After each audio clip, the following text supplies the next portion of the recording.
Hi everyone, it's Gail. I'm about to start on my next custom order, which is this awesome vintage book from 1905. It's called Mrs. Jim and Mrs. Jimmy. So I thought while I'm working on this project, I am just at every step of the way just going to turn on my camera. And hopefully that will be helpful for beginners or someone who's never made a journal out of a book. This idea kind of evolved. I had a subby that asked me to show how I prepare the spine.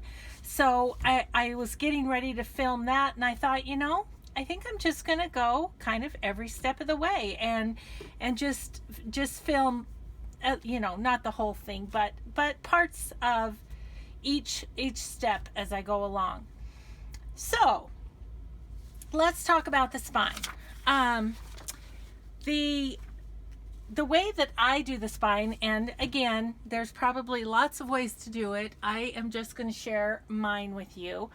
I'm going to take out the guts of the book and then get started on it. Let's just do that. I have one that is semi-prepared over here that I will show you too. So let me do that. Let me show you kind of what we're going for. So this is an old Reader's Digest, and I was going to use it for a journal, and then I changed my mind. So but I got the spine ready, and so this is what it looks like. So that's what we're gonna go through here today is how to get that spine ready to just sew in your signatures. Okay, so Mrs. Jim, let's do this. Okay, Mrs. Jim is falling apart, so that's a good thing. I got this book at when I did the antique trip to a nearby town, and I went ahead and purchased a bunch of books, and people just ordered which one they wanted. So this one is for Gail, and spelled a little differently than mine. And Gail, if you don't want to see your journal under construction, then this series of videos you won't want to look at. But if you do, it'll be fun to watch, I think. So anyway, I am just going to start, which I'm already doing, kind of just carefully running my utility knife down the spine, and you can see this book it's pretty worn, and it's about to fall apart anyway. Now you do have to be careful with this because you can cut through the book spine. You don't want to do that. There's of course a fix for that, put lace or put a fabric collage or something over it, but I want to kind of avoid that, so I'm just being careful here. Okay, so we've come apart there. So now what I do is just kind of pull it this way, and I'm just gonna go right down this little page. And like I say, this one is in fragile condition, so it was pretty easy to gut that book. So here's the inside pages. Really, I may use some of these for some, I don't know, some envelopes or some ephemera in some way. But there is one picture in this book I'll show you that I want to make a journaling card out of. So it's just here at the beginning, but this is the only one. So that's kind of cool. So I've decided that this journal, which I have to say thank you to Gail. She didn't give me really any parameters to speak of to work with, and so that's kind of nice because I love to use my own creativity. So I appreciate that when she's just like, do what you do. So I'm just kind of cleaning this up a little bit. This paper is just fragile. Well, it's from 1909, I guess so, right? So Anyway, so that leaves us kind of the bare spine there, right? Okay, so what I use, and you know, as I said, there's a lot of different ways to do this, but what I use is a product called Craftex. I think it's Kraftex or something like that. And it comes in a roll like this. And I get it at my local fabric store. And what this stuff is what it was explained to me is it's the stuff that Levi uses to make their little patch on the back of a Levi. And it's very tough. You know, as you know, those Levi patches, they took washing after washing and lasted forever. So it's very tough. So I use that. Some people use Tyvek envelopes, which here's one. I have used that before to reinforce a spine as well. So yeah, and so that's kind of what I'm planning to use in this one. I've already cut a piece that is going to just fit right down the spine right there. So that is going to give it a little more strength. And then once you get the pages sewn into the book, that also helps hold it in, you know, the position that you want it. So yeah, I think I'm going to use the Craftex. I'm debating here because it see, this is chipboard, but it's very, very sad, very fragile. You know what I'm gonna try, you guys, and this is a bit of a craft with me as well, I guess you could say. I'm gonna cut some more chipboard that size, and I'm just gonna see if maybe that doesn't strengthen it, you know, all the more to where, because I do want it to be strong. I need to move the book pages. So I'm just gonna cut this chipboard the same size as my Craftex. And as I've said before, the chipboard that I use to make my chipboard spines is the back of old calendars, old desk calendars.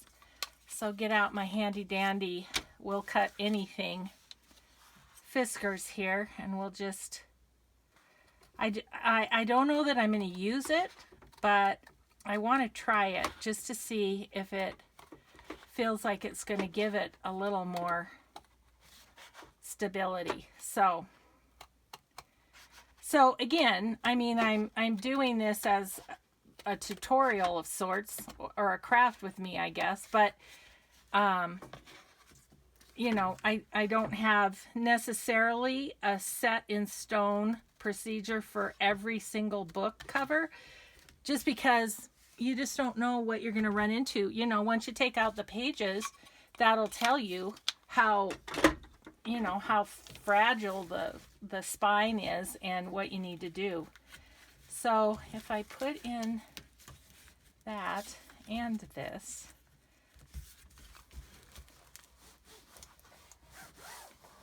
yeah, I think so. That, you know, the book is just so old that I just don't want to take any chances of it not, you know, not working properly. So, okay, so I'm just gonna use Fabri-Tac because it just is so sturdy. I mean, it adheres anything to anything, and it does so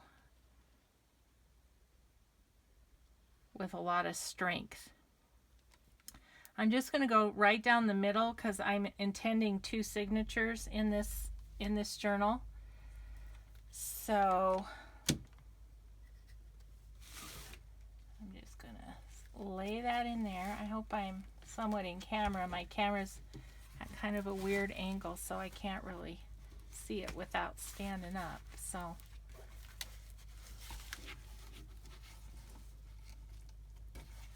okay, now that might Might be a little wide right there. Let me just see if I can shave a little bit of that off with my regular scissors. Oh, I'm sorry, regular scissors. That's not happy. Now, this doesn't have to be gorgeous because it's going to be covered up. So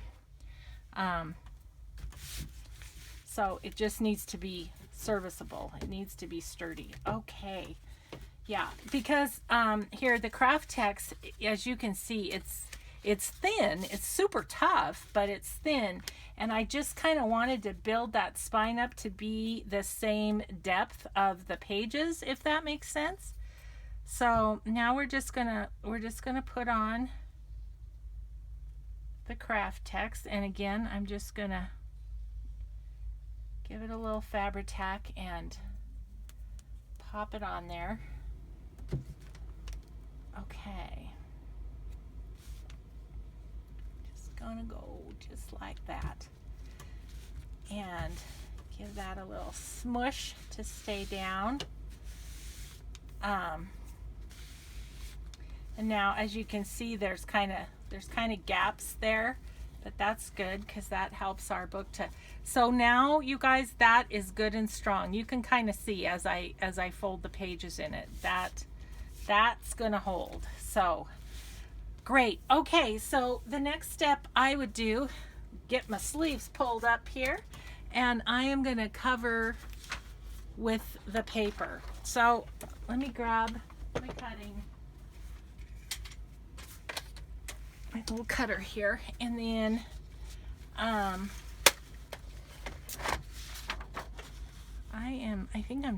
what I'm gonna do is just kind of mark it, because that'll work just as well. Let's see, how far do I want to go? A little past that, maybe just a little bit. We're gonna go right there, and then at the top, I don't even know if I'm in frame, you guys. I'm just working on this journal, so I hope I'm enough in frame that you can kind of see what I'm doing, and then I can talk you through it too. So okay, I think about right there. So let's go ahead and cut that one. Okay.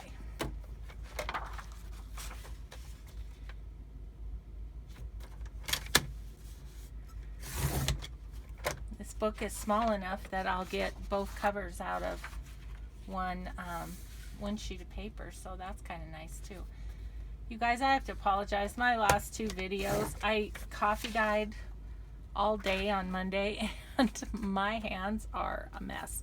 I have had some requests for coffee dyeing videos too. I didn't do one right away after I got the request because I actually saw that Amity Bloom had done one.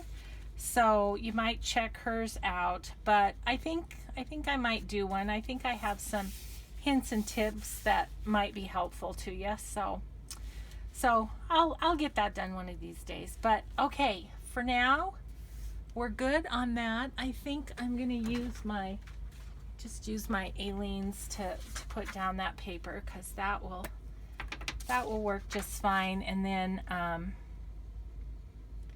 not using so much of the Fabri-Tac. It's a little more expensive, but if you use your 40% off coupons, which is what I do, then it's not too bad.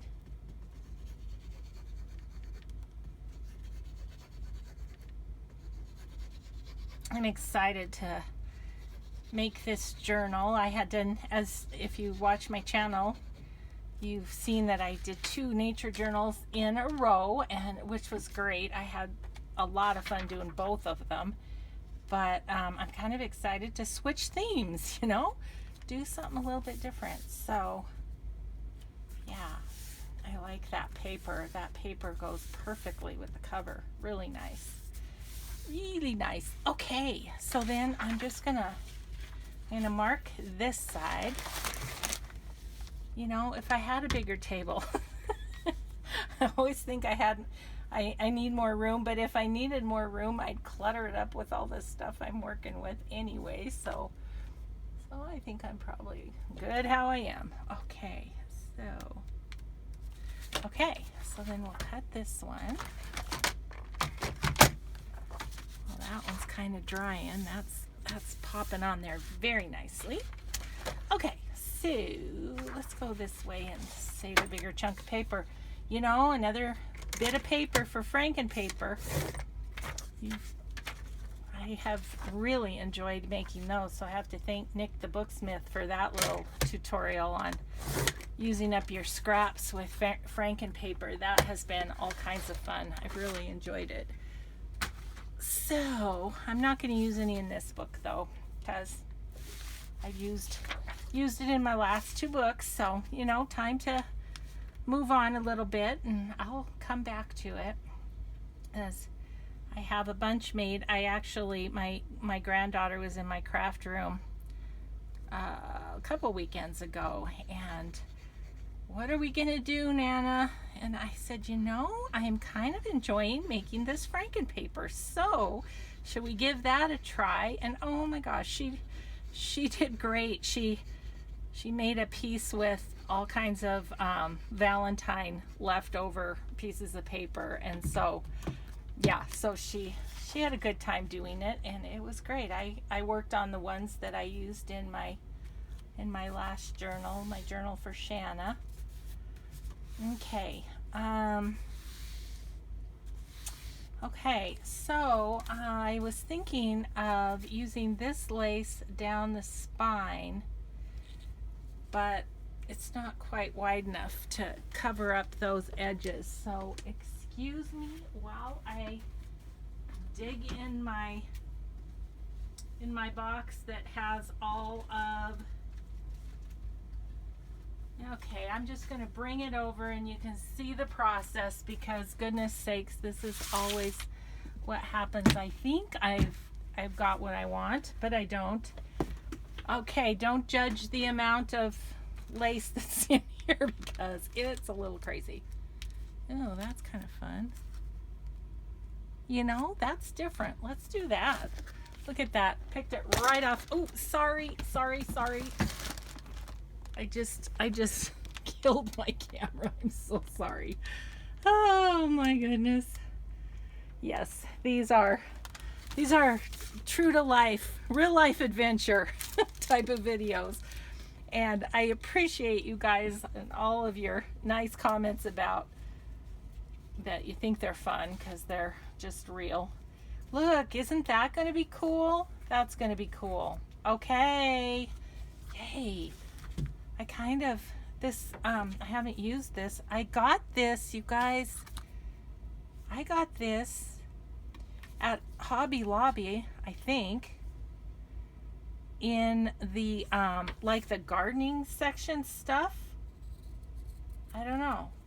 So it says fresh picked spring on it, and I'm pretty sure it was in the gardening section. Once in a while there's some fun stuff that can be used for journals in that section, so I always try and check it out. So I'm going to go a little above just in case, and I'm going to use Fabri-Tac on this so that it won't fray. So okay, and we're going to go right about there.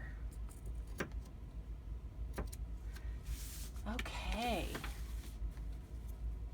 Yeah, I like that. And I think that's gonna work great. Okay, I gotta square that up a little. I didn't get that quite straight.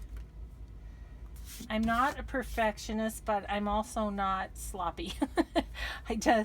I like things to, you know, I like them to look grungy if they're supposed to. I don't like them to look thrown together, if that makes sense. Okay, so I am actually gonna glue down where I think those little fringy things are gonna be too. And we'll see how that goes. Yeah, this Fabri-Tac glue is the best. I do enjoy it. Okay, I'm going to go down the edge of the craft text a little bit, and then I'm just going to go kind of straight down the middle. The reason I'm doing that is I'm trying to leave room so that when I sew in my signatures, I'm not going through glue. So that's the objective there. Okay, just kind of press that down into the Fabri-Tac without it smooshing out too much. I have strings all over my hands. That's what you get with Fabri-Tac.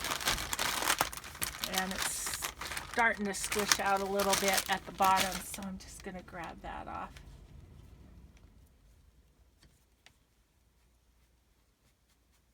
Okay.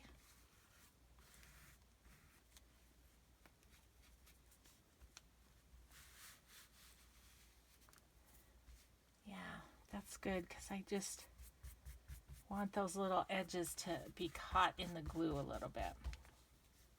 And this is kind of coming through right there, but that's okay because the signatures are going to cover that up. Okay, so I think we may be about at the end of this episode. I'm not going to close that because I don't want it to gap. I want it to dry like that. But that's what the inside of Mrs. Jim and Mrs. Jimmy is going to look like.